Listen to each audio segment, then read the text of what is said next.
Okay, अस्सलाम वालेकुम मोहसिन साहब, आप अभी ऑनलाइन हैं? वालेकुम अस्सलाम। जी, I am available. So, okay, so I think there are almost 35 students now. So it's good time to start the session, and already it's about time now. So let me start the session. All right. The vision of Google Developer Student Club.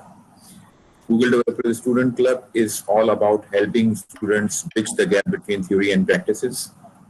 And the student need to find out the solutions to the problem for our local society. And students are actually the enabler. Every innovative idea in the world, as I always say, usually comes from the students. So in this session, there will be, inshallah, a lot of sessions and seminar arranged by students of Google Developer Student Club. And inshallah, soon you will be also having a boot camp of Flutter and mobile application development. And the important thing is that during the session, attendance sheet will be circulated on Google Meet chat repeatedly from time to time. So please make sure that you mark your attendance during the session. And immediately after the session, attendance sheet will be locked. And after that, you will also receive a feedback email. So let me just introduce you. Let me just introduce Mr. Mohsin Risal Ahmed. He is currently a senior project manager and a very senior business analyst as well. And he has almost 19 to 20 years of industry experience. And I have also got a chance to work with him in Shams Software Services. So he was also part of PMO over there. And I think Mr. Mohsin will introduce himself to you all guys, right? So Mohsin साहब, आप kindly खुद अपने आप को और मज़ीद बेहतर तरीके से introduce कर दें, and just let's start the session. All right. Thank you so very much, Abdurrahman, for the introduction. And I'm really glad that I see a lot of students in this webinar, particularly at this late hour. It's not easy to be attending webinars at 9 p.m. anytime, you know.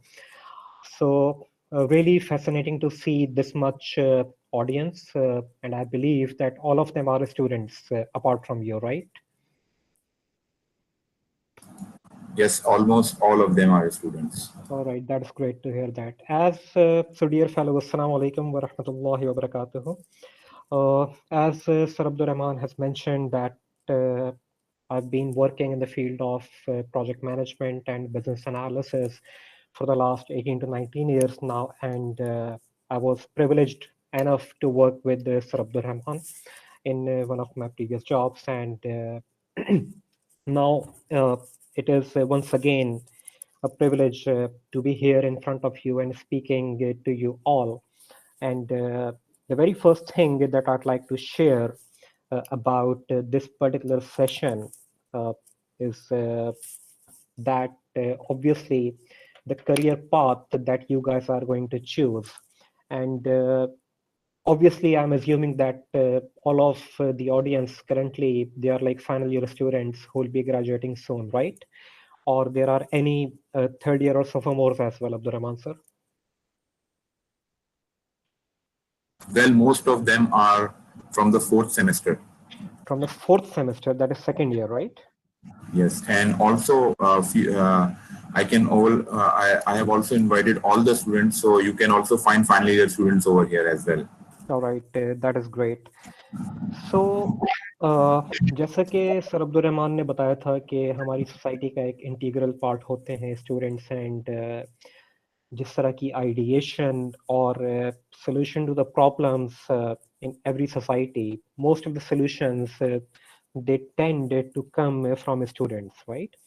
But एक irony ये होती है कि वो idea तो आ जाता है students के दिमाग में, बट आइडिया आने के बाद उस आइडिया की मेंटरिंग, उस आइडिया की ग्रूमिंग, उस आइडिया की execution, that is the most challenging part. और ये अल्लाह ताला का निज़ाम है। देखें कि हर मुश्किल का हल अल्लाह ताला ने रखा हुआ है, और इंसानी दिमाग की जो तख्लीक है वो इसी तरीके से की गई है कि जिस चीज़ पे जितना गौर व फिक्र या गौर व खौज हम लोग करते हैं, किसी भी पर्टिकुलर प्रॉब्लम के बारे में सोचते हैं, उसका सोल्यूशन सूनर और लेटर अल्लाह ताला हमारे दिमाग के अंदर जो है वो डाल देते हैं, जिसको आमतौर पे इल्हाम कहते हैं या वदीयत कहते हैं। तो आइडिएशन जो है वो तो मिन जानिब अल्लाह ही होती है, ठीक है। मगर इंसान की जिम्मेदारी ये होती है कि उस आइडिया को कितनी सीरियसली जो है वो ग्रास्प करता है, और कितनी डेडिकेशन और कमिटमेंट के साथ उस आइडिया की एग्जीक्यूशन के ऊपर वो काम शुरू कर देता है। जैसा कि आज के वेबिनार का टॉपिक है introduction to requirements engineering, so I'd like to really keep this session very interactive, and अगर आप लोगों के पास ज़्यादा बैकग्राउंड नॉइज नहीं है, I am speaking to all of you, अगर किसी के पास ज़्यादा आपके पास ज़्यादा बैकग्राउंड नॉइज नहीं है तो I really ask you to unmute your microphones and have your say in between as and when you want, right? I really don't want to go through PowerPoint slides presentations, वो तो आप लोग तकरीबन daily ही देखते रहते होंगे अपनी classes के अंदर और अपनी कोर्सेज आउटलाइंस के अंदर। तो रिक्वायरमेंट्स इंजीनियरिंग से कितने लोग फेमिलियर हैं? Maybe they can raise their hand. What is requirement engineering using this Google Meet interface?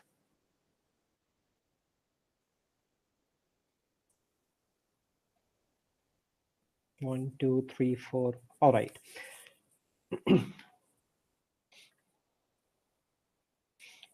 Great. And how many of you want to pursue your career or want to initiate your career in the field of requirements engineering? जरा एक दफा फिर हाथ race करके respond कर दे।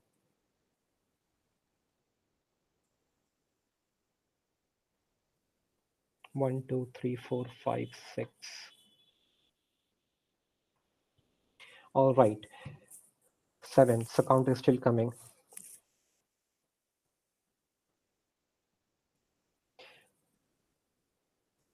Awesome. Really great to see the feedback of you guys. तो requirements engineering जो बंदा करता है पर्टिकुलरली सॉफ्टवेयर डेवलपमेंट इंडस्ट्री के अंदर, उसको बिजनेस एनालिस्ट का जॉब टाइटल या जॉब रोल दिया जाता है। You guys can do Google as well, यकीनन आप लोगों ने किया हुआ होगा। तो एक अच्छा बिजनेस एनालिस्ट बनने के ट्रेट्स क्या होने चाहिए in our personalities? Number 1, tools and techniques क्या क्या आने चाहिए? नंबर 2, और नंबर 3 आपकी जो है वो basis in terms of requirements engineering की नो हाउ के बारे में। इसके बारे में हम थोड़ी सी बातचीत करेंगे। And I would like to keep my भाषण a little bit shorter as much as I would like, और उसके बाद I like to open the forum to you all. क्या आप लोग अपने अपने सवालात जो है वो पूछ सकते हैं, या अपने अपने what ever experiences you guys have, you can share that, right? So international institute of business analysis एक बॉडी है जो कि बिजनेस एनालिसिस की तरवीज व इशाअत के लिए काम करती है दुनिया भर में। आप लोगों ने अगर इसका नाम नहीं सुना होगा तो गूगल करके देख सकते हैं। IIBA इसका जो है वो एब्रीविएशन है, IIBA, ठीक है। और इनका बहुत सारा कोर्स मटेरियल, रेफरेंस मटेरियल इनकी वेबसाइट पे ही मौजूद है। इनकी एक कोर्स बुक भी है जो कि सर्टिफिकेशन के लिए इस्तेमाल होती है। आप लोग यकीनन अपने किसी न किसी सॉफ्टवेयर इंजीनियरिंग के कोर्स के अंदर थोड़ा बहुत पढ़ते भी होंगे रिक्वायरमेंट्स इंजीनियरिंग के बारे में।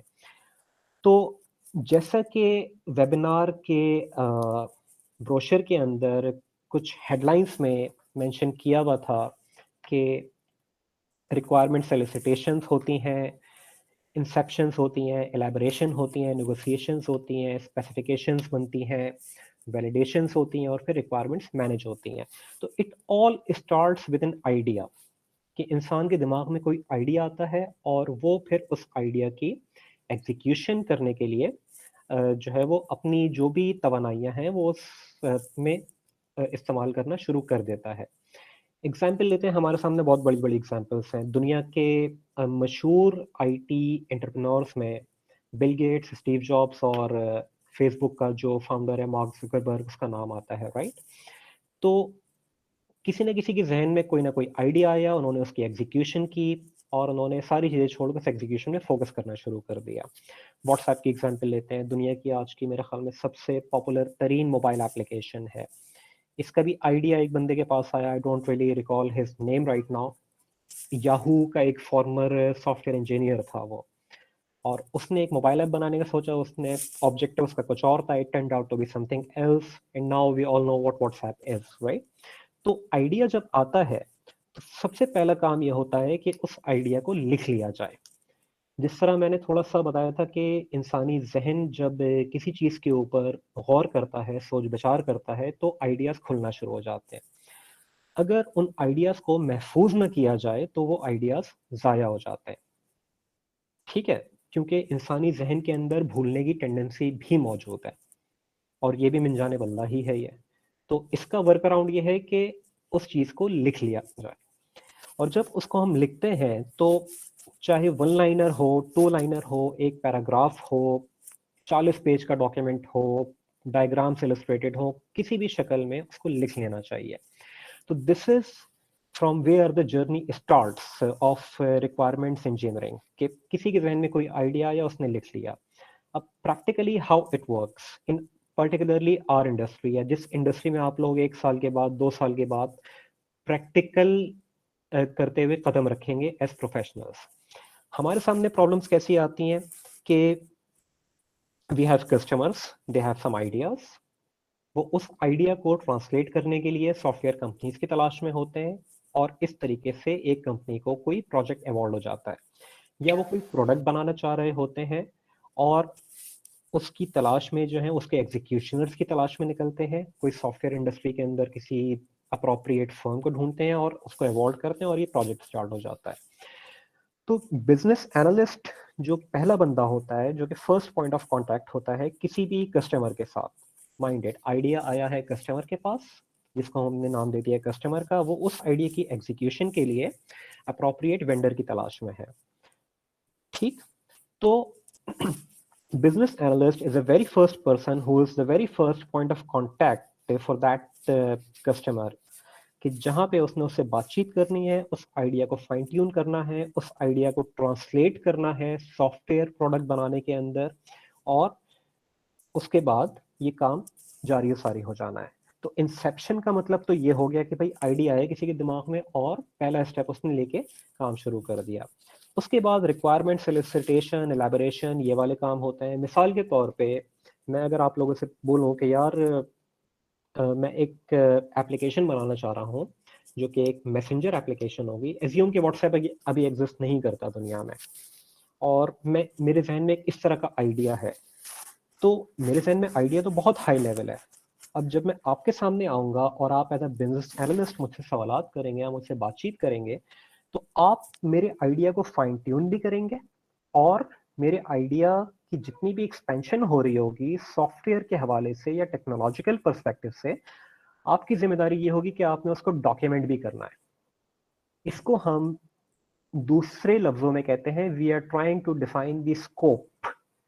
और स्कोप को इन अ नटशेल अगर हम डिफाइन करें सलीस अंग्रेजी के अंदर, तो उसका मतलब ये होता है कि what is to be done, यार करना क्या है। बात तो हो गई कि यार व्हाट्सएप बनाना है, मिसाल के तौर पे एक मैसेंजर एप्लीकेशन बनानी है जो कि लोगों के मोबाइल फोन्स पे इंस्टॉल होगी, और लोग आपस में एक दूसरे से बातचीत करेंगे इंटरनेट को इस्तेमाल करते हुए। और हम जितने भी मोबाइल सर्विस प्रोवाइडर्स या करियर्स हैं, मोबिलिंग, यूफोन, वारिज, टेलीनॉर, जोंग, पाकिस्तान की एग्जांपल लेके बात करते हैं, इनकी एसएमएस सर्विस से जो है वो स्लोली ग्रेजुअली ऑब्सलीट हो जाएगी। तो अब as a business analyst you are fine tuning my idea and documenting that idea. अब ये काम करने के लिए आपका स्किल सेट क्या होना चाहिए? आपकी जो है वो number 1 communication skills rock solid होनी चाहिए। और आज के ज़माने में जब हम कम्युनिकेशन की बात करते हैं तो this is another harsh reality in our industry कि most of the work is driven from offshore. बाहर से काम हो रहा होता है पाकिस्तान की मार्केट के अंदर, लोकल मार्केट के अंदर इतना काम फ्रैंकली स्पीकिंग नहीं होता। जितने क्लाइंट्स होंगे वो US, UK, Canada, middle east, far east, इन रीजन्स के होंगे। आउटसोर्सिंग पे काम सारा चल रहा होता है। तो आपके कस्टमर्स जो है वो naturally they don't speak Urdu.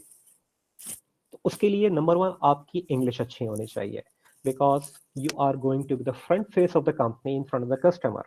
कि आपने कस्टमर से बातचीत करनी है। अगर हम टूटी फूटी अंग्रेजी में बातचीत करेंगे कस्टमर से तो उसी का फ्रस्ट्रेशन लेवल जो है वो मल्टीप्लाई हो जाता है कि यार मैं जो बता रहा हूँ उसको तो समझ ही नहीं आ रही बात ये।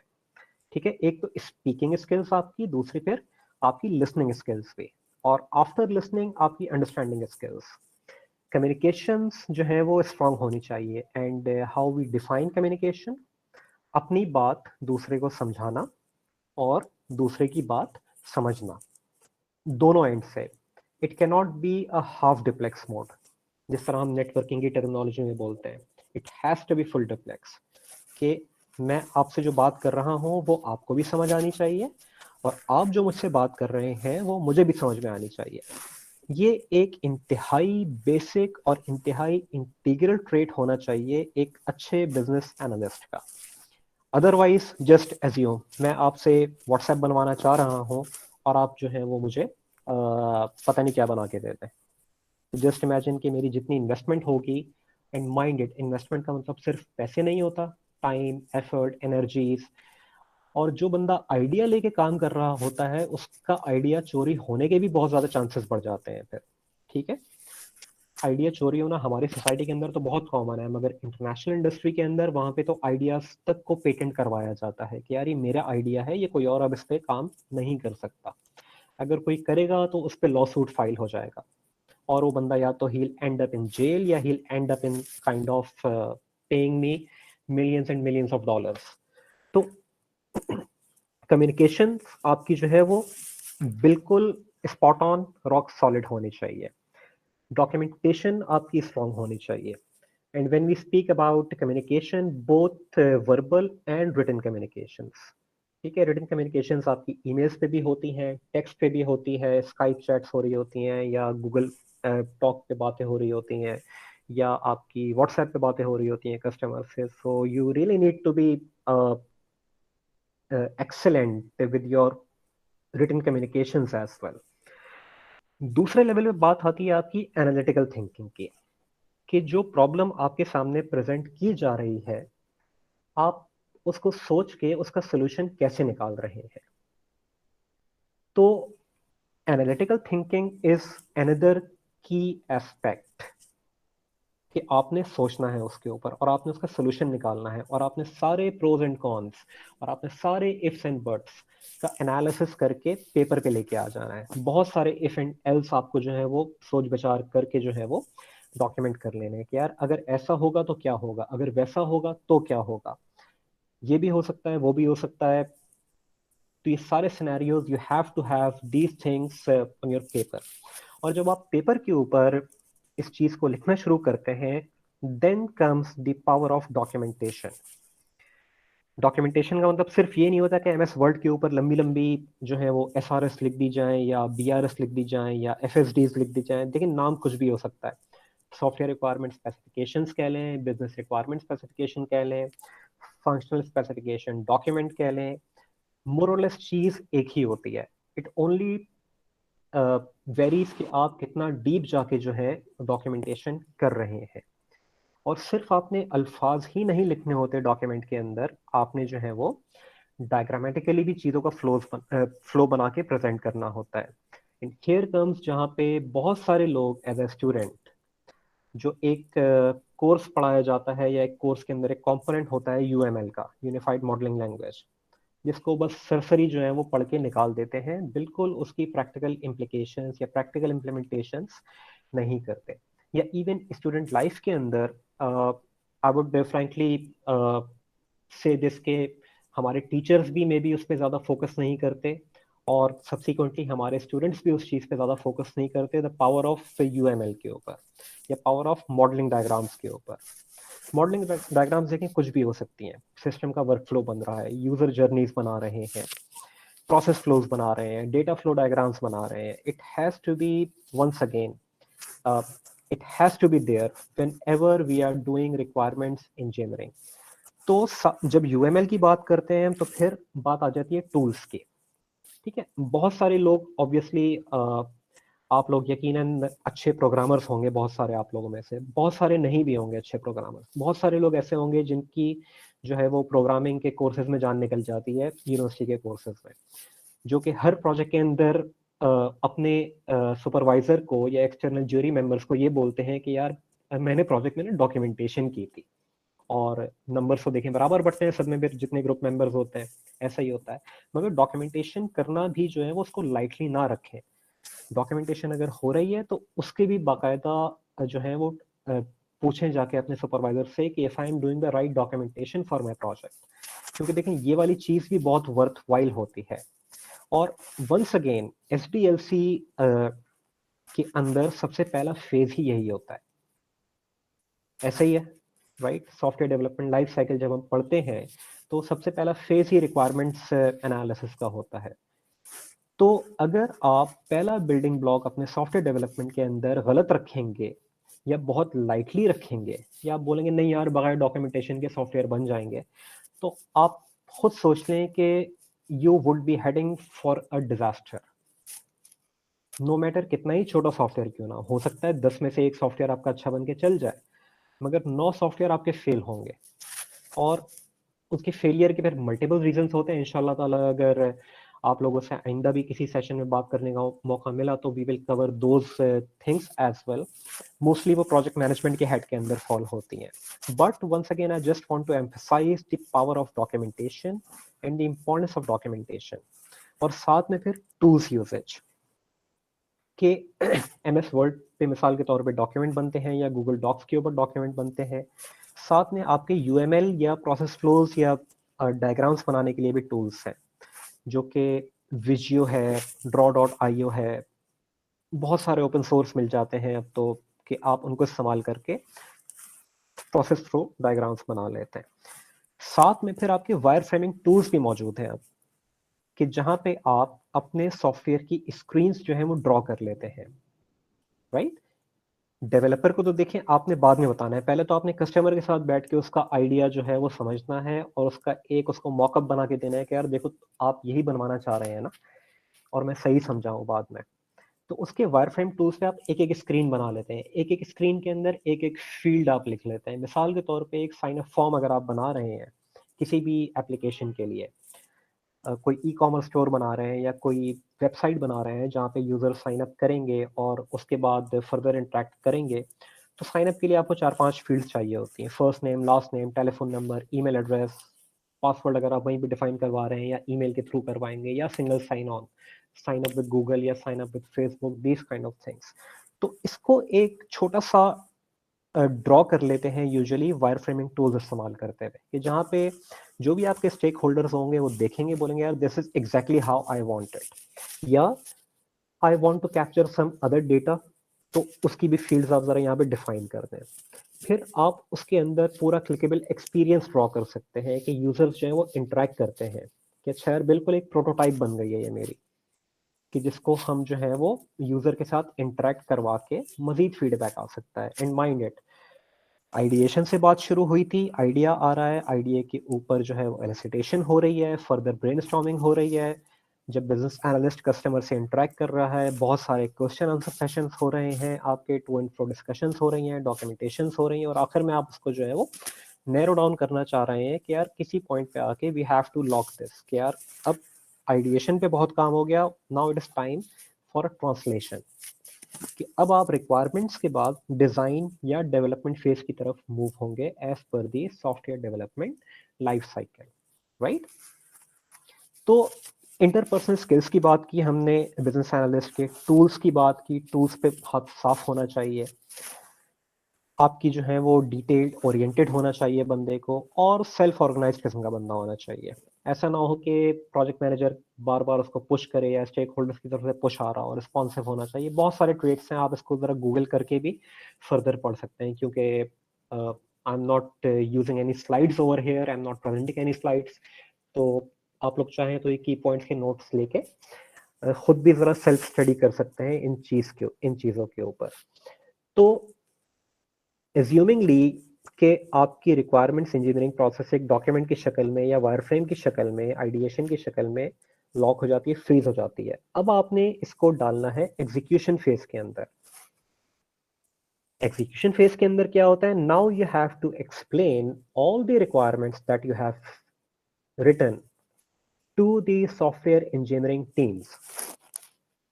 ठीक है, इन माइंडेड सॉफ्टवेयर इंजीनियर्स अपनी डोमेन के अंदर बहुत पक्के होते हैं, इस बात से कोई इनकार नहीं है। प्रोग्रामिंग बहुत अच्छी करते हैं, सॉफ्टवेयर डेवलपमेंट बहुत अच्छी करते हैं, बट उनकी जो रिक्वायरमेंट्स, अंडरस्टैंडिंग, स्किल्स होती हैं वो थोड़ी सी कमजोर होती हैं। No offences to anybody over here, but this is how it is. तो बिजनेस एनालिस्ट का काम जो है वो ये होता है कि सॉफ्टवेयर इंजीनियरिंग टीम के साथ या डेवलपमेंट टीम के साथ बैठ के सलीस उर्दू में, सिंपल लैंग्वेज के अंदर उनको समझाएं कि यार क्या बनवाना है। क्योंकि कस्टमर से मिसाल के तौर पे आपने बातचीत की है इंग्लिश के अंदर, जो सॉफ्टवेयर इंजीनियर्स होंगे उनकी ज़रूरी नहीं कि उनकी इंग्लिश भी अच्छी हो या उनकी एनालिटिकल स्किल्स इतनी अच्छी हो कि वो सारे सिनेरियोज जो हैं वो खुद से जो है वो समझ के डेवलप कर दें। प्लस एक और ड्रॉबैक ये होता है, ड्रॉबैक नहीं कहना चाहिए इसको, एक मतलब once again it's a reality के टाइमलाइंस के ऊपर काम हो रहा होता है, डेडलाइंस होती हैं काम करने की। तो जब डेडलाइंस होती हैं तो स्कोप जो है वो किसी न किसी बाउंड्री के अंदर इनकैप्सुलेट हुआ हुआ होता है कि भाई अगर आप स्कोप बढ़ाएंगे तो डेडलाइंस भी आपकी बढ़ेंगी। तो डेवलपर्स के साथ जो है वो इस तरीके से इंटरेक्ट करना कि जब when they work on a timeline, तो उनके पास आमतौर पे ये सोचने समझने का टाइम ही नहीं होता है कि यार आइडिएशन एक्सपेंशन के ऊपर वो कुछ काम करें। आ जाता है मगर वो उसको फिर खुद ही डिच कर देते हैं कि यार मेरे पास तो डेडलाइन है, तो मुझे जो बोला गया है ना मैं तो वही करूंगा, मैं नहीं सोच रहा, मैं सोच के अपना काम मजीद नहीं बढ़ा रहा। तो यहाँ पे बिजनेस एनालिस्ट का वंस अगेन एक और इंटीग्रल एस्पेक्ट पिक्चर में आता है कि जहाँ पे वो टेक्निकल टीम के साथ या डेवलपमेंट टीम के साथ उस पूरी रिक्वायरमेंट को समझाता है उनको, और मेक श्योर करता है कि आपकी जो इंजीनियरिंग टीम है that is on the same page as that of the stakeholders. फिर सिर्फ डेवलपमेंट टीम ही नहीं होती, क्वालिटी एश्योरेंस टीम भी होती है। एसडीएलसी के अंदर डेवलपमेंट के बाद एक से दूसरा फेज क्वालिटी एश्योरेंस का भी होता है।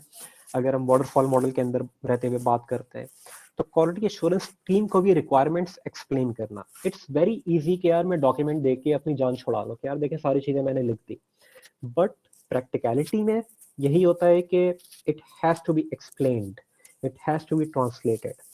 तो बिजनेस एनालिस्ट एक ब्रिज के तौर पे भी काम करता है टेक्निकल टीम के दरमियान और स्टेक होल्डर्स के दरमियान, कि जहां से एक तरफ से रिक्वायरमेंट्स आ रही हैं वो समझ रहा है, फाइन ट्यून कर रहा है, उसके बाद पास ऑन कर रहा है टेक्निकल टीम को, और फिर मेक श्योर कर रहा है कि टेक्निकल टीम उसी तरीके से समझे जिस तरीके से कस्टमर या स्टेक होल्डर्स समझाना चाह रहे हैं।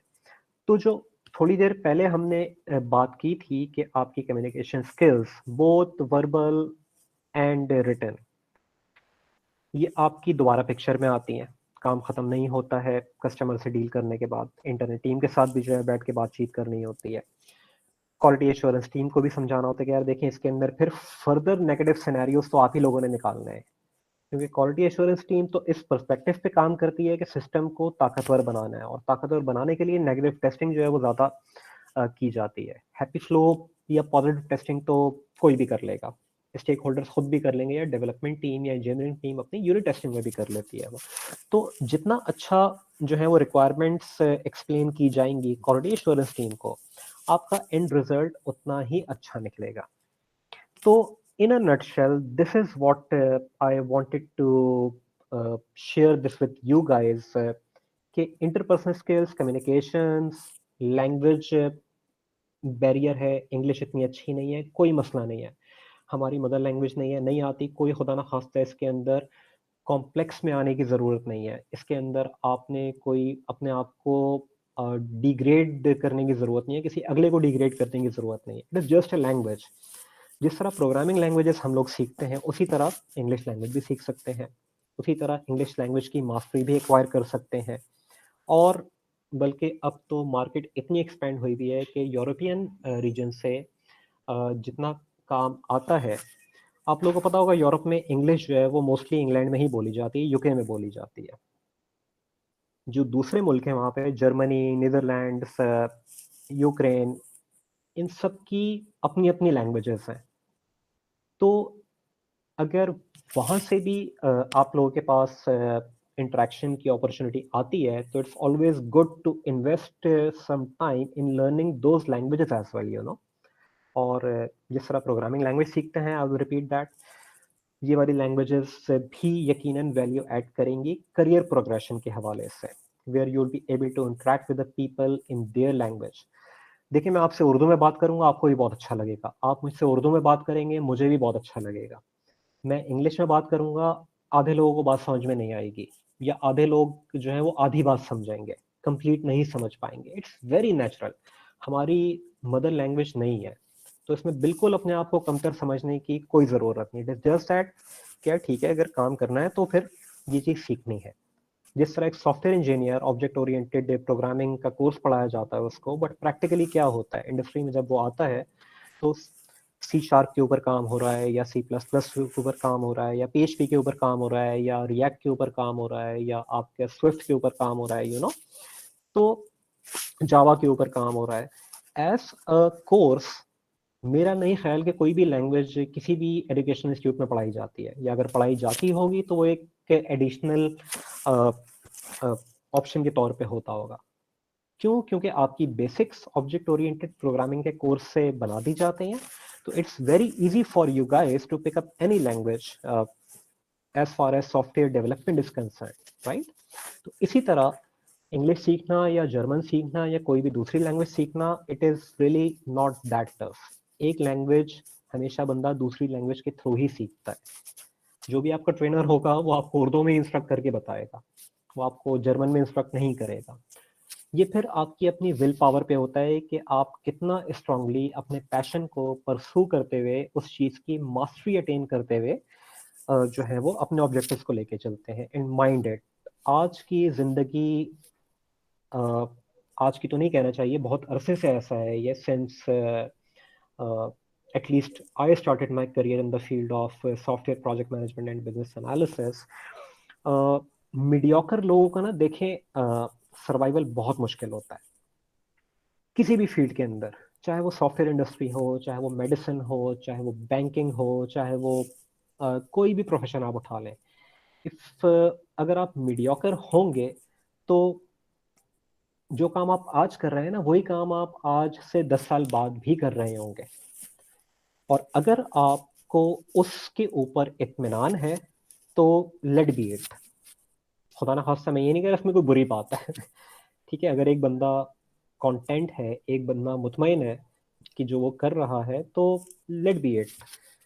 हाँ, मगर ग्रोथ या एक्सेप्शनल अपने आप को बनाना, या एक्स्ट्रा ऑर्डिनरी अपने आप को लेके जाना, ये हमेशा जो है वो एक्स्ट्रा एफर्ट्स मांगता है। वो कहते हैं ना कि ऑर्डिनरी और एक्स्ट्रा ऑर्डिनरी में फर्क क्या है? सिर्फ एक्स्ट्रा का, वरना तो दोनों लफ्ज सेम है। जहां पे एक्स्ट्रा लग गया तो वो ऑर्डिनरी जो है वो एक्स्ट्रा ऑर्डिनरी बन गया, और उसके मायने बिल्कुल 180 डिग्रीज चेंज हो गए। तो इसी तरीके से जो भी फील्ड आप लोग अपने लिए चूज करते हैं, चाहे वो सॉफ्टवेयर इंजीनियरिंग हो, चाहे वो रिक्वायरमेंट्स इंजीनियरिंग हो, चाहे वो क्वालिटी एश्योरेंस हो, चाहे वो प्रोजेक्ट मैनेजमेंट हो, चाहे वो डिजिटल मार्केटिंग हो, चाहे वो XYZ किसी भी फील्ड के अंदर हो। बहुत सारे सॉफ्टवेयर इंजीनियर्स जो हैं वो बैंक्स में भी जा रहे होते हैं, और वहां जाके बैंकर्स बन जाते हैं, फिर वो MBA कर लेते हैं, मास्टर्स कर लेते हैं। कोई भी फील्ड अगर चूज करनी है, तो सीरियसली उस चीज के ऊपर मास्टरी अटेन करने की कोशिश करें, स्पेशलिटी अटेन करने की कोशिश करें। डॉक्टर्स को भी देखें, हम लोग देखते हैं ना कि आजकल हम आप अगर अपना अपना सेल्फ इंट्रोस्पेक्शन करें, एक नॉर्मल MBBS डॉक्टर को हम में से कितने लोग जाके अपना चेकअप कराने को तैयार होंगे? Hardly 5%, right? अगर मुझे खुदा ना खास्ता कोई चेस्ट डिजीज हो जाता है, तो मैं चेस्ट स्पेशलिस्ट के पास ही जाऊंगा। अगर मुझे किडनी डिजीज हो जाता है, तो मैं नेफ्रोलॉजिस्ट के पास ही जाऊंगा, राइट? अगर मुझे हार्ट डिजीज हो जाता है खुदा ना खास्ता, तो मैं कार्डियोलॉजिस्ट के पास जाऊंगा। इवन अगर मैं किसी एमबीबीएस या किसी जनरल फिजिशियन के पास भी चला जाता हूँ, जो कि अपनी फील्ड यानी कि जनरल मेडिसिन के अंदर भी टॉप नॉच किस्म का डॉक्टर है, वो भी रेफर कर देगा कि यार आप जाके स्पेशलिस्ट को दिखाइए। वो खुद हाथ नहीं डालेंगे केस के अंदर, ठीक है? हाँ, वो अपने नॉर्मल वाले जो है वो पेशेंट्स ही लेके चलेंगे कि अच्छा भाई ब्लड प्रेशर कंट्रोल कर लेंगे, बुखार के लिए पैराडोल दे देंगे, वायरस हो गया, बैक्टीरिया हो गया तो एंटीबायोटिक्स दे देंगे आपको, दिस एंड दैट। जहाँ पे खुदा न खास्ता कोई किसी पर्टिकुलर ऑर्गन के हवाले से मसला आता है, उसके लिए स्पेशलिस्ट की तरफ ही रेफर आपको जनरल फिजिशियंस खुद करते हैं। तो इसी तरीके से सॉफ्टवेयर इंडस्ट्री के अंदर भी, चाहे वो आपने अगर बिजनेस एनालिस्ट बनना है, सॉफ्टवेयर इंजीनियर बनना है, क्यूए इंजीनियर बनना है, प्रोजेक्ट मैनेजर बनना है, डिजिटल मार्केटिंग की फील्ड में जाना है, बेतहाशा पैराडाइम्स खुल चुके हैं अब इसके अंदर भी। पहले तो हुआ ये करता था कि अगर आपको प्रोग्रामिंग नहीं आती तो आप कुछ भी नहीं कर सकते। ये एक मिथ थी आज से 10-20 साल पहले सॉफ्टवेयर इंडस्ट्री के अंदर, but now there are other horizons as well. तो a message to all of you जो कि प्रोग्रामिंग से जिनकी जान निकलती है, जिनका कोड देख के हाथ कांपने लगते हैं, तो भाई दूसरे हॉराइजंस भी हैं, वहां जाके जो है वो फ्लाइट प्लान करें अपनी। हाँ, मीडियोक्रिटी की जगह देखें फिर कहीं भी नहीं होती है। थोड़ा सा करेंगे, बिट्स एंड पीसेस में करेंगे, वहीं के वहीं रह जाएंगे 3 साल बाद, 4 साल बाद, 5 साल बाद। फाइनेंशियल ग्रोथ मिलना भी मुश्किल हो जाएगी और प्रोफेशनल ग्रोथ मिलना भी मुश्किल हो जाएगी। तो with this I will conclude my lecture, and I'll open this forum to you all for any questions that you may have. Sir आपने होराइजन्स की बात की, तो थोड़ी बहुत आप एग्जांपल्स भी देंगे कि what are some particular horizons जहाँ पर एक सॉफ्टवेयर इंजीनियरिंग पढ़ा हुआ या कंप्यूटर साइंस पढ़ा हुआ ग्रेजुएट जो है वो मूव कर सकता है, apart from development, apart from testing, apart from requirements engineering? देखिए, कंप्यूटर साइंस ग्रेजुएट के लिए सवाल सबसे पहले ये होता है कि वो किस फील्ड के अंदर अपना करियर इनिशिएट करना चाह रहा है। हमें लेकिन यही कोर्सेज पढ़ाए जाते हैं और एक्सपेक्टेशंस भी यही होती हैं, राइट? कि या तो प्रोग्रामर बनेगा बच्चा, या क्वालिटी एश्योरेंस की फील्ड में जाएगा, या बिजनेस एनालिसिस की फील्ड में जाएगा। प्रोजेक्ट मैनेजमेंट की फील्ड ऑब्वियसली आपको 2-3 साल के एक्सपीरियंस के बाद आती है। One it gets a bit tough कि आप जो है वो फ्रेश पास आउट होते ही प्रोजेक्ट मैनेजमेंट की फील्ड में एंटर हो जाए। थोड़ा सा उसके लिए एक्सपीरियंस आपको हैंड्स ऑन प्रैक्टिकलिटी में चाहिए रहता है। हाँ, अगर आप किसी दूसरे हॉराइजन्स की तरफ जाना चाह रहे हैं, मिसाल के तौर पे कुछ आपको वेरिएंट कोर्सेज भी पढ़ाए जाते हैं। एक जहाँ पे आपको अकाउंटिंग पढ़ाई जा रही होती है, आपको इकोनॉमिक्स पढ़ाई जा रही होती है, engineering courses for software engineering as well. तो जो भी कोर्स है, लेकिन बेसिक नॉलेज तो आपको चाहिए होगी कोई भी रिक्रूटमेंट प्रोसेस क्लियर करने के लिए किसी भी फील्ड के अंदर। ये बात तो तय है, इसके बगैर गुजारा नहीं है। मैं ये नहीं कह सकता कि यार मैं जाके जो है वो बिगेस्ट बैंक ऑफ पाकिस्तान में मैनेजमेंट ट्रेनिंग का टेस्ट दे दूंगा जाके, ठीक है? तो क्योंकि मैनेजमेंट ट्रेनिंग का जो टेस्ट होगा उसके लिए जो कोर्स मटेरियल होगा वो बीबीए एमबीए वालों वाला होता है। तो एक कंप्यूटर साइंस ग्रेजुएट अगर उसने उसकी वो वाली तैयारी नहीं की हुई एप्टीट्यूड टेस्ट की, तो उसने वहीं फेल हो जाना है, अनलेस कि वो कोई बहुत बड़ी सिफारिश लेके पैराशूट लैंड कर जाए वहाँ पे। तो इनिशियल लेवल के ऊपर तो आपके लिए करियर होराइजंस यही है। If you really want to pursue your career in some other fields, कि आपने यार बैंकिंग में जाना है, आपने मल्टीनेशनल्स की तरफ जाना है, आपने मार्केटिंग की तरफ जाना है, तो उसके लिए इनिशियल लेवल पे देखिए एंट्री तो टफ होगी। जिस तरह एक एमबीए किए हुए ग्रेजुएट को सॉफ्टवेयर हाउस में एज अ प्रोग्रामर जॉब जब तक नहीं मिलेगी जब तक वो एक्सेप्शनली प्रूव ना कर दे अपने आप को प्रोग्रामिंग में, राइट? इसी तरह अगर आप अपनी फील्ड से हट के करियर स्टार्ट करना चाहेंगे तो आपके लिए बहुत बड़ा होराइजन खुल जाए जो है वो होगा तो, मगर चैलेंजेस उसके उसी हिसाब से होंगे फिर। हाँ, one of the best part, अभी हमारा सेशन क्योंकि रिक्वायरमेंट्स इंजीनियरिंग के ऊपर हो रहा है, अगर आप एक बहुत अच्छे बिजनेस एनालिस्ट हैं और आपने बहुत सारे सॉफ्टवेयर प्रोजेक्ट्स पे काम किया है और बहुत सारी प्रोडक्ट्स जो है वो बनवाई हैं आपने, तो जस्ट इमेजिन कि आपके पास डोमेन नॉलेज कितनी सारी प्रोडक्ट्स की हैं। अगर आपने एक एचआरएमएस बनवाना है, ह्यूमन रिसोर्स मैनेजमेंट सिस्टम, तो जितनी नॉलेज आप गेन करेंगे ह्यूमन रिसोर्सेज इंडस्ट्री की, it's going to be as good as of that person जिससे आप वो नॉलेज एक्वायर कर रहे हैं। You getting my point? अगर आपने कोई बैंकिंग सॉफ्टवेयर बनवा रहे हैं तो आपको बैंकिंग की नॉलेज पहले एक्वायर करनी होगी रिक्वायरमेंट्स से लिखते हुए, फिर कहीं आप जाके उस प्रॉब्लम का सोल्यूशन दे सकते हैं। तो जो domain knowledge business analyst gain करता है, या डोमेन नॉलेज जो एक बंदा रिक्वायरमेंट्स इंजीनियरिंग करते हुए गेन करता है, चाहे वो बैंकिंग की हो, चाहे वो हेल्थ केयर इंडस्ट्री की हो, चाहे वो फार्मास्यूटिकल इंडस्ट्री की हो, वो नॉलेज आपका जो बहुत बड़ा एसेट होता है, and it really helps you then to move into some other industries. I hope that answers your question. Yes sir, thank you. अच्छा मोहसिन भाई, एक और सवाल ये बच्चा कर रहा है चैट के ऊपर। जी श्योर, प्लीज, अगर if you can read it for me sir. जी जी जी, ये इन्होंने लिखा है, सलमान अहमद नाम है इनका, and he is saying how much time must be invested in the requirement solicitation. Salman, इसका कोई 2+2 टाइप का आंसर नहीं है। इट ऑल डिपेंड्स के आइडिया जो है वो कितना बड़ा है, ठीक है, या आप का जो स्टेक होल्डर है या आपका जो कस्टमर है वो किस किस्म का सॉफ्टवेयर बनवाना चाह रहा है। अगर वो कोई बहुत बड़ा ERP बनवाना चाह रहा है मिसाल के तौर पर, जो कि मल्टीनेशनल कंपनीज के अंदर आमतौर पे या फैक्ट्रीज के अंदर ERPs चल रहे होते हैं, जो कि एंड टू एंड सारे ऑपरेशंस जो है वो ऑटोमेट कर रहे होते हैं। अगर ERP बनवाना है तो आप खुद एज्यूम कर लें जितना बड़ा सॉफ्टवेयर बनने जा रहा है उसके हिसाब से ही टाइम इन्वेस्ट होगा। अगर कोई बहुत छोटी सी एप्लीकेशन है, कोई बहुत छोटा सा सॉफ्टवेयर है, तो यकीनन आपका जो रिक्वायरमेंट्स एलिसिटेशन का टाइम है वो उसी प्रोपोर्शन के हिसाब से कम हो जाएगा। तो इट्स लाइक सब्जेक्टिव। आमतौर पे एफर्ट इसमें मतलब मेरा ज़ाती एक्सपीरियंस ये रहा है, वंस अगेन कोई बेंचमार्क नहीं है जो मैं नंबर आपको बताने जा रहा हूँ अभी। टोटल प्रोजेक्ट अगर 6 महीने का है तो it takes about 10 to 15% of that time to do requirement solicitation at least.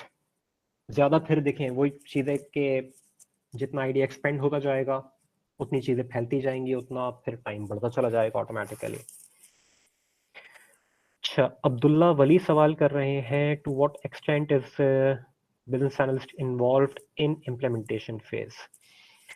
Once again it varies practically it varies. आमतौर पे होता है कि बिजनेस एनालिस्ट रिक्वायरमेंट डॉक्यूमेंट लिख के टीम को हैंड ओवर करके, टीम को एक्सप्लेन करके मूव ऑन हो जाता है अगले प्रोजेक्ट पे, और प्रोजेक्ट फिर ऑब्वियसली प्रोजेक्ट मैनेजर जो है वो टेक अप कर रहा होता है।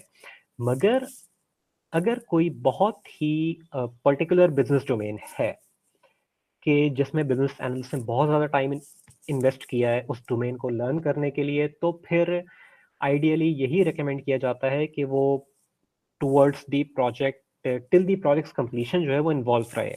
देयर आर कंपनीज, आप लोगों ने, आई एम नॉट श्योर, टेमिनोस का नाम सुना है या नहीं सुना? इट्स अ स्विस कंपनी और दुनिया में सबसे बड़े वेंडर हैं ये बैंकिंग सॉफ्टवेयर के। पाकिस्तान में भी इनकी बहुत सारी इम्प्लीमेंटेशन हो चुकी हैं, और एक कंपनी है नेशनल डेटा कंसल्टेंट्स के नाम से जो कि इनके बिहाफ पे इम्प्लीमेंटेशंस करती हैं। तो उनके यहाँ बिजनेस कंसल्टेंट्स का टाइटल देते हैं या बिजनेस एनालिस्ट को या रिक्वायरमेंट्स इंजीनियर को। तो उनकी जिम्मेदारी वही होती है कि ये प्रोजेक्ट शुरू से लेकर आखिर तक जो है वही चलाएं। जब तक प्रोजेक्ट कंप्लीट ना हो जाए, जब तक प्रोजेक्ट क्लोज ना हो जाए, वो अपने बिजनेस कंसल्टेंट को या अपने बिजनेस एनालिस्ट को रिलीज नहीं करते प्रोजेक्ट से। एंड इट्स राइटली सो, क्योंकि कस्टमर से या यूजर से साइन ऑफ भी लेना होता है। बिजनेस एनालिस्ट को अगर हम माइनस कर देंगे आधे प्रोजेक्ट में से, तो कस्टमर बोलेगा कि यार ये तो मेरी उससे बात हुई हुई थी, वो बंदा किधर है, उसको वापस लेके आओ। तो फिर ये वाले मसले आना शुरू हो जाते हैं। तो आइडियली आखिर तक ही रहना चाहिए, but practically it varies from company to company. Mubarak Shah question कर रहे हैं, sorry, anybody wants to speak? Yes sir, जो आपने ट्रेड्स बताए for a business analyst, so does that mean कि to be a business analyst आप सोशल जीनियस हो, लोगों को समझना आता हो, आपको अंडरस्टैंड करना आता हो, ये क्वालिटी नेसेसरी होगी एज अ बिजनेस एनालिस्ट? यार सोशल जीनियस का लफ्ज तो I am not sure if it's a right word. लोगों को समझना, देखें, लोगों को समझ के आप क्या करेंगे? मेरा काउंटर क्वेश्चन ये है आपसे। आपने जी प्लीज। सर उनको समझ के बेहतर तरीके से उनसे इंटरेक्ट करके निकलवाई जा सकती है ना रिक्वायरमेंट्स। बिल्कुल सही बात है। तो ये वंस अगेन ये बात आ जाती है उसी हेड के अंदर जिसको हम इंटरपर्सनल स्किल्स का नाम देते हैं कि know your audience actually, you know, कि आप जिस बंदे से बात कर रहे हैं, जाहिर सी बात है जब तक आप उसको समझेंगे नहीं तो आप उसकी बात कैसे समझेंगे, राइट? तो अगर आप इस पर्टिकुलर एट्रीब्यूट के लिए सोशल जीनियस का लफ्ज यूज कर रहे हैं तो it should be okay, right? Thank you sir. Mubarak Shah का क्वेश्चन है, is it a good idea that one starts his career in requirements engineering from the very beginning? See depends. Mubarak, देखें, generally ये होता है, मतलब this is one of the things that I have seen as well. जिस तरह मैंने trades की बात की थी, तो रिक्वायरमेंट्स इंजीनियरिंग के अंदर स्टार्ट करने के लिए भी ना कुछ बेसिक ट्रेड्स होने चाहिए। अदरवाइज क्या होगा, आप रिक्रूटमेंट प्रोसेस ही जो है वो क्लियर नहीं कर पाते फिर, अगर आपकी बेसिक कम्युनिकेशंस ही जो है वो स्ट्रांग ना हो या आपकी एनालिटिकल थिंकिंग ही स्ट्रांग ना हो। तो yes, if you really want to pursue your career in a non technical field, अगर आप सॉफ्टवेयर इंजीनियर नहीं बनना चाहते या आप उस वाली कैटेगरी में से हैं जो कि प्रोग्रामिंग का नाम सुन के जिनको बुखार आ जाता है, तो yes, it's a good idea कि आप इस चीज पे फोकस करें फिर। मंसूर भट्ट का क्वेश्चन है, what are the best practices for requirement gathering from clients? Mansoor, इसका आंसर बहुत लंबा हो जाएगा। In a nutshell, best practices तो देखें किताबों में मिल जाती हैं, इंटरनेट पे ही मिल जाती हैं, बट वही होती है इंटरेक्टिव रहना, अपने कस्टमर से बातचीत करना, सवाल जवाब करना, और जिस तरह मैंने एक्सप्लेन करने की कोशिश की थी कि चीज़ों को लिखते रहना, चीज़ों को मिस नहीं करना। अपने दिमाग पे अगर हम ज़्यादा भरोसा करके चलेंगे, अच्छा ठीक है मुझे याद रहेगा, तो उसी पॉइंट ऑफ टाइम पे आपका दिमाग आपको डिच करेगा जहाँ पे सबसे ज़्यादा ज़रूरत होगी। ये भी एक आयरनी रहती है प्रैक्टिकल दुनिया में। ठीक है, जैनब का क्वेश्चन है, where to start for a career in project management? There are not enough opportunities in the market in this field for beginners. Zainab, this is absolutely correct. ये भी एक कि जिस तरह मैंने थोड़ा सा पार्शली आंसर किया था इस चीज को, कि प्रोजेक्ट मैनेजमेंट की फील्ड जो है वो थोड़ी सी डिफरेंट है as compare to software engineering या requirements engineering. it requires a lot of effort where people management is required. ये भी आप जरा इंटरनेट पे पढ़िएगा इसको, या I am not sure project management के कोर्सेज आपने कोई पढ़े हैं यूनिवर्सिटी में या आइंदा पढ़ेंगे। पीपल मैनेजमेंट एक बहुत इंपॉर्टेंट एस्पेक्ट होता है कि जहाँ पे आपके साथ एक टीम होती है और आपने टीम को लेके चलना होता है या काम करवाना होता है टीम से। देखिए, दो तरह के लोग होते हैं, एक होता है काम करने वाला और दूसरा होता है काम करवाने वाला। दोनों के ट्रेड्स अलग हैं। एक बहुत अच्छा स्टूडेंट होगा जरूरी नहीं है कि वो बहुत अच्छा टीचर हो। एक बहुत ही बैक बेंचर किस्म का जो स्टूडेंट होगा, हो सकता है वो बहुत अच्छा टीचर हो। You getting my point? तो इसके अंदर भी आपकी जो पीपल मैनेजमेंट की स्किल्स होती हैं कि यार काम करवाना है। हो सकता है कि बहुत सारे लोग इंडिविजुअली बहुत अच्छा काम करते हो, मगर काम करवाने के लिए obviously there has to have some kind of experience, you know. बहुत सारी कंपनीज में जो है वो इनिशियल लेवल पे प्रोजेक्ट मैनेजमेंट पे हायरिंग होती है। I did that personally in one of my previous jobs के, जहाँ पे हम प्रोजेक्ट कोऑर्डिनेटर लेवल के ऊपर जो है वो फ्रेश ग्रेड्स या 1 से 2 साल एक्सपीरियंस्ड लोगों को हायर करते थे, और बेसिक कम्युनिकेशंस वाले जो चैलेंजेस होते थे वो उनको डेलीगेट कर दिया करते थे, और आप ईमेल्स या रेगुलर कम्युनिकेशंस आप लोग करें, और वहां से फिर वो एक करियर प्रोग्रेशन जो है वो होती है प्रोजेक्ट मैनेजमेंट की तरफ। But once again specialized program होता है, इसका स्पेशलाइज्ड कोर्सेज होते हैं, और वंस अगेन इसके इंटरपर्सनल स्किल्स और इसके ट्रेड्स अलग ही होते हैं, बिल्कुल। Right, I hope Zainab it answers your question.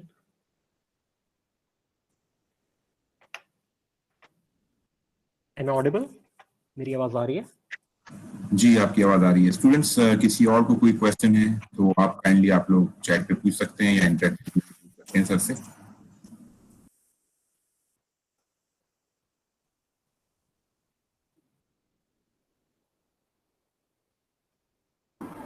Sir UML पर आपका एज ए बिजनेस एनालिस्ट कितना हाथ साफ होना चाहिए, क्योंकि यूएमएल में भी वक्त के साथ चेंजेस आते हैं। देखिए वक्त के साथ चेंजेस जो है वो हर चीज में आते हैं, ठीक है। वंस अगेन मैं एग्जांपल दूंगा डिफरेंट प्रोफेशंस की। डॉक्टर्स भी जो है वो अपने आप को कॉन्स्टेंटली अपग्रेडेड रख रहे होते हैं, नई नई रिसर्चेस आ रही होती हैं, नई नई उनकी जो है वो बीमारियां आ रही होती हैं, नई नई मेडिसिन आ रही होती हैं। तो इसी तरह यूएमएल हो गई या सॉफ्टवेयर इंजीनियरिंग हो गई, चेंज अगर आ रहा है तो we have to be adaptive to that change. हमने अपने आप को अपग्रेड करना होता है हर चीज के साथ। चाहे यूएमएल के अंदर अगर नई जिद्दतें आ रही हैं, नई टेक्निक्स आ रही हैं, तो अगर आप देखिए अपने आप को अपग्रेड हम और आप नहीं करेंगे तो क्या होगा? ऑब्सलीट हो जाएंगे, दुनिया से पीछे रह जाएंगे, मार्केट से पीछे रह जाएंगे। That's the only pitfall, you know. वरना, और जिस तरह मैंने पहले भी कहा था कि अगर मुझे इत्मीनान है अपने पीछे रहने पे तो लेट इट बी यार, कोई मसला नहीं है। जिंदगी में और भी बहुत सारी चीजें हैं, तो डिसहार्ट होने की जरूरत नहीं है, इसमें कहने का मकसद ये है। ठीक है, जुनेद शेख एक क्वेश्चन पूछ रहे हैं, why is there a need of business analyst in the firm, can programmers not understand और interact with clients directly? Junaid, unfortunately ऐसा प्रैक्टिकली नहीं होता। मैं सार्केस्टिकली या मजाक मजाक में अपनी टीम को, जो मेरे साथ यहाँ पे काम करते हैं, हंसी मजाक में ही उनसे कहता हूँ कि अगर सॉफ्टवेयर इंजीनियर्स या प्रोग्रामर्स अच्छे होते, please don't get offended once again by the statement. ये बिल्कुल एक मजाक में कह रहा हूँ मैं, मगर थोड़ा सा इसमें रियलिटी चेक भी है कि अगर प्रोग्रामर्स ये काम कर लेते तो सॉफ्टवेयर इंडस्ट्री के अंदर ना हम जैसे जो लोग हैं, मुझ जैसे लोग, जिसमें बिजनेस एनालिस्ट आ जाते हैं, क्वालिटी एश्योरेंस इंजीनियर्स आ जाते हैं, या प्रोजेक्ट मैनेजर्स आ जाते हैं, या रिक्वायरमेंट्स इंजीनियर्स आ जाते हैं, इन प्रोफेशंस का वजूद ही नहीं होता। सारे काम जो है वो प्रोग्रामर्स खुद कर रहे होते हैं। तो ये एक थोड़ी सी चीज रहती है। देखें, हर स्पेशलिटी का दौर है। एक बंदा अपनी फील्ड का ही मास्टर हो सकता है, जिसको स्लैंग लैंग्वेज में हम बोल देते हैं कि यार ये अपनी फील्ड का चीता है ये। तो this is how it is. Interact बिल्कुल कर सकते हैं, एक्सेप्शंस हैं। हमने भी देखी है अपनी रियल लाइफ के अंदर के programmers directly one two one, या टेक्निकल बंदा जो होता है वो कस्टमर से डायरेक्टली काम कर रहा होता है, but largely this is not the case, जहाँ पे जब इस चीज की जरूरत रहती है।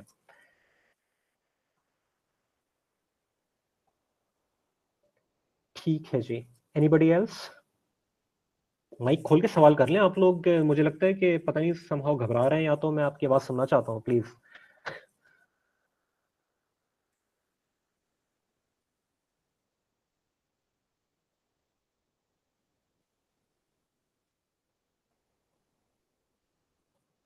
आई think we are done then. Abdulrahman sir, कोई भी मुझे अपनी आवाज नहीं सुनाना चाह रहा तो जी जी बिल्कुल। जी जी मेरे ख्याल से स्टूडेंट्स के लिए जो सवाल करने थे वो ये हैं। And thanks for a wonderful. Sir, जी जी एज अ बिजनेस जी एक सवाल analyst, as a business analyst आपने किस टाइप के सॉफ्टवेयर्स पर काम किए है? आप थोड़ा कुछ बता सकते हैं इस बारे में? जाती तौर पे पूछ रहे हैं? Yes sir. Variable, health care industry के अंदर किया है, बैंकिंग इंडस्ट्री के अंदर किया है, स्पोर्ट्स इंडस्ट्री के अंदर किया है, मोबाइल एप्स बनाई है डिफरेंट कंपनीज के लिए। बिजनेस पर्सपेक्टिव से obviously it's been like multi flavoured taste, I would say. तो इनमें से सबसे अच्छा जो आपको कोई लगा हो, या सबसे इम्पोर्टेंट कोई लगा हो जो आप शेयर करना चाहें? सबसे इम्पोर्टेंट या सबसे अच्छा, तो देखें it's going to be a very very tough question for me. सबसे अच्छा वही या होता है। सबसे फ्रूटफुल, जो बहुत इम्पैक्टफुल और बहुत फ्रूटफुल हुआ, और बहुत ज़्यादा, मतलब जिसने मास लोगों को जो है फ़ायदा पहुंचाया हो, कोई इस तरह का प्रोजेक्ट आपका? यार ऐसा तो कोई भी नहीं है फ्रैंकली स्पीकिंग कि मासेस के लिए या पब्लिक सेक्टर के लिए कुछ काम किया हो, तो this is something that I still haven't done. Mostly काम प्राइवेट सेक्टर इंडस्ट्री में ही रहा है और इंटरनेशनल कस्टमर्स के साथ रहा है, तो I can not really single out any particular project जिसने मासेस को फायदा पहुंचाया हो, यू नो। ऐसा तो नहीं है। हाँ, चैलेंजिंग काम किए हैं, मगर I can not single out any one particular thing. जिस तरह मैंने इंडस्ट्रीज के बारे में बता दिया, यू नो, कि बैंकिंग सेक्टर में किया है, हेल्थ केयर इंडस्ट्री में किया है और स्पोर्ट्स इंडस्ट्री में किया है, तो this is it I guess. Health sir care एक में आपने क्या काम किया था? हेल्थ केयर इंडस्ट्री में क्या काम किया था, यार ये बहुत लंबा जवाब हो जाएगा इसका। तो ये आप मुझसे मेरा कांटेक्ट अब्दुलरहमान सर से लेके मुझसे बाद में बात कर सकते हैं, बाकी लोग मेरे ख्याल में बोर हो जाएंगे क्योंकि टाइम भी हो गया है। मैंने सर सर के एक साथ क्वेश्चन मैं आपको अपडेट कर दूंगा कि क्या काम किया था वहाँ पे। Sir I want to do a question that अगर कोई पर्सन एज अ डेवलपर की जॉब करता है, एज अ सॉफ्टवेयर इंजीनियर वो डेवलपिंग कर रहा है, तो सर वो कौन सा पॉइंट है जब उसको अपना करियर शिफ्ट करना चाहिए टुवर्ड्स द बिजनेस एनालिस्ट या फिर प्रोजेक्ट मैनेजमेंट की तरफ? देखें, ये हर बंदे के अपने टेस्ट के ऊपर या अपनी स्किल सेट के ऊपर डिपेंड करता है। ज़रूरी नहीं है कि एक बंदा जो कि प्रोग्रामर हो या एक बंदा जो कि सॉफ्टवेयर इंजीनियर हो वो अपना करियर शिफ्ट करे बिजनेस एनालिस्ट या प्रोजेक्ट मैनेजमेंट की तरफ। बहुत पुराने ज़माने में ये काम हुआ करता था कि जो भी कंपनी के अंदर सीनियर मोस्ट डेवलपर होता था ना, उसको प्रोजेक्ट मैनेजर बना दिया करते थे। Sir Abdul Rahman would recall this thing कि उसको प्रोजेक्ट मैनेजर बना के रख देते थे। तो उससे होता जी क्या था कि जो कोर बंदे की एक्सपर्टीज है वो फिर जाया होना शुरू हो जाती थी। जिस तरह मैंने पहले भी बीच में आई थिंक जुनेद के क्वेश्चन के जवाब में मैंने कहा था कि स्पेशलिटी का दौर है, स्पेशलाइजेशन का दौर है। तो अगर आप एग्जाम्पल के तौर पे देखें कि आपका एक हॉस्पिटल है और या आप एक बेहतरीन सर्जन है एक हॉस्पिटल के अंदर, टॉप मोस्ट सर्जन है अपने शहर के आप, और हॉस्पिटल का मालिक आपसे बोले कि सलमान, मैं आपको हॉस्पिटल का चीफ एग्जीक्यूटिव बना रहा हूँ और अब आपने हॉस्पिटल रन करना है। तो आपकी जो कोर स्किल्स हैं या जो आपकी बेहतरीन स्किल्स हैं, मैं उनको जाया कर दूंगा आपको सीईओ बना के। You getting this point? अब आपके पास सर्जरी करने का टाइम नहीं मिल होगा, अब आपके पास ऑपरेशंस करने का टाइम नहीं होगा, अब आपके पास पेशेंट्स देखने का टाइम नहीं होगा।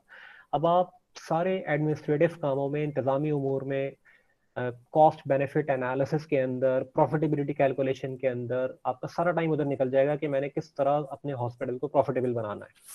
तो ये हर बंदे की वंस अगेन अपनी जजमेंट होती है या अपनी कॉल होती है कि यार मैंने जो है वो किस फील्ड के अंदर जो है वो अपने आप को एक्सेल करना है। स्विच करना, वंस अगेन देखें, it is dependent on the flavour कि अगर आपको मजा नहीं आ रहा, अगर आप एक सर्टेन लेवल के बाद एंजॉय नहीं कर पा रहे, तो इट मेक सेंस देन। मगर विद इन सॉफ्टवेयर इंजीनियरिंग भी अब देखें बहुत इवॉल्व हो गई हैं चीज़ें, नई नई टेक्नोलॉजीज आती रहती हैं, नई नई प्रोग्रामिंग लैंग्वेजेस आ जाती हैं, तो सॉफ्टवेयर इंजीनियर्स के सामने भी जो है ना नए नए चैलेंजेस आते रहते हैं, तो बोर होने का मौका बहुत कम मिलता है। Plus with in the engineering aspect भी जो है वो करियर प्रोग्रेशन होता है। मतलब सॉफ्टवेयर आर्किटेक्ट लेवल तक चीज जा रही होती है, फिर सीटीओ बनते हैं लोग कंपनीज के, जहाँ पे कोर टेक्निकल एक्सपर्टीज ही उनकी इस्तेमाल हो रही होती है, यू नो। तो वंस अगेन आपके सवाल का जवाब जो है वो यही होगा समराइज करते हुए कि it's up to an individual कि वो क्या करना चाह रहा है अपने करियर में। सबसे पहले सबसे ज्यादा इंपॉर्टेंट यही चीज है। Thank you sir. Mention not. अगर किसी का कोई और सवाल नहीं है तो फिर रैप करते हैं ये सेशन।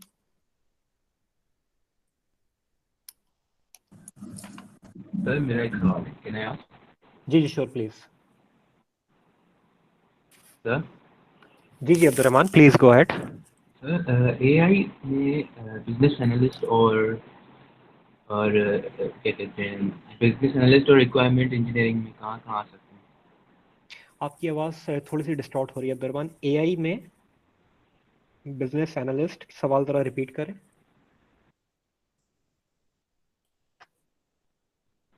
एआई और बिजनेस एनालिस्ट कहाँ कहाँ आ सकते हैं एआई की फील्ड में?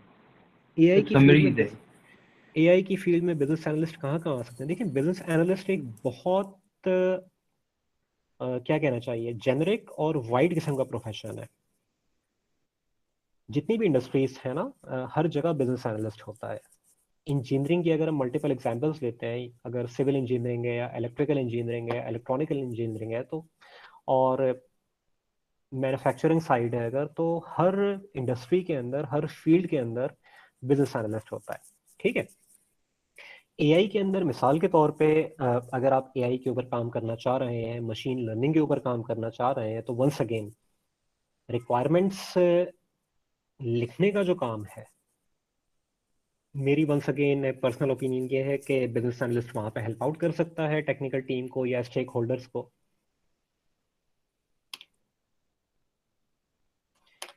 ठीक।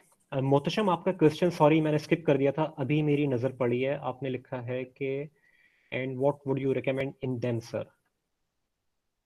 If you are still on call, अगर आप चाहें तो रिपीट कर लें।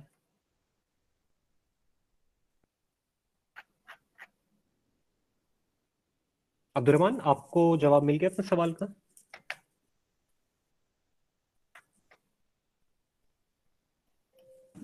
जी, आई थिंक उनको सवाल का जवाब मिल गया है। अब्दुल मुइज नाम था उनका। अब्दुल मोइज नाम था, ओके। मुझे अब्दुल लिखा हुआ था तो आई थॉट कि अब्दुलरहमान है वो। जी। सॉरी अब्दुल मोइज। अच्छा मोहतशम, आपने भी लिख दिया है कि I answered it. Sorry Abdul Moiz, मेरे सामने सिर्फ अब्दुल था इस चक्कर में। एनीवेज, तो रैप अप करें कॉल फिर, या मजीद बातचीत करने का मूड है किसी का?